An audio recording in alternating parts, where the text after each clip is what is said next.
Okay, Ruth, you have studied dictators and you study strong men throughout, the world's history. So is political violence usually the result of these strong men losing power?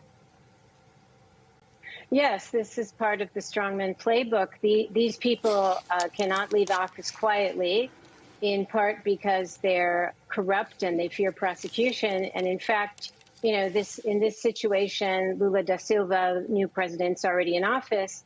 And as we know, Bolsonaro's in Florida, but he's not there just sulking. We have videos of him, eating at KFC, and we can laugh at that. But he's there because he's very corrupt and he's a subject in multiple criminal investigations. So he has to stay out for his own safety of Brazil right now. And yet his supporters, he has, the big lie playbook of America, of Trump, was applied. And Steve Bannon and other advisors of Trump have been very active in Brazil. And so his groups of supporters who never gave up, they won't concede, and they've been camping out near military headquarters around Brazil.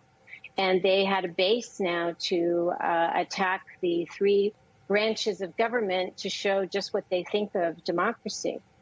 As you were speaking, we are showing the video of what was unfolding today in Brazil, and it is just harrowing to see this. It reminds me of January 6th. So we have to talk about the Trump-Bolsonaro connection. In the lead up to the Brazilian election, Senator Bernie Sanders, he warned that Bolsonaro was really laying the groundwork for what former President Trump did on January 6th. I want you to listen to what he had to say, and I want to get your reaction on the other side.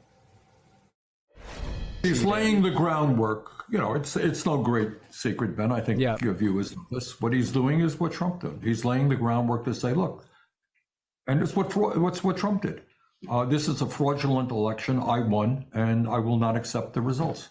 And by the way, I have the military behind me. This is clearly, you mentioned people like Bannon and others. This is part of a global effort to undermine democracy all over the world. Given what we saw today, was Senator Bernie Sanders correct?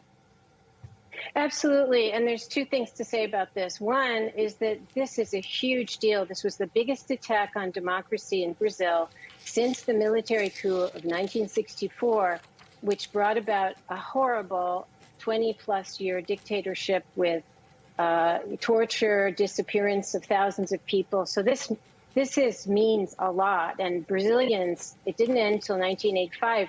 There's millions of Brazilians who know exactly what a coup means. The other thing this points to is the GOP is not just a force trying to wreck democracy in our country.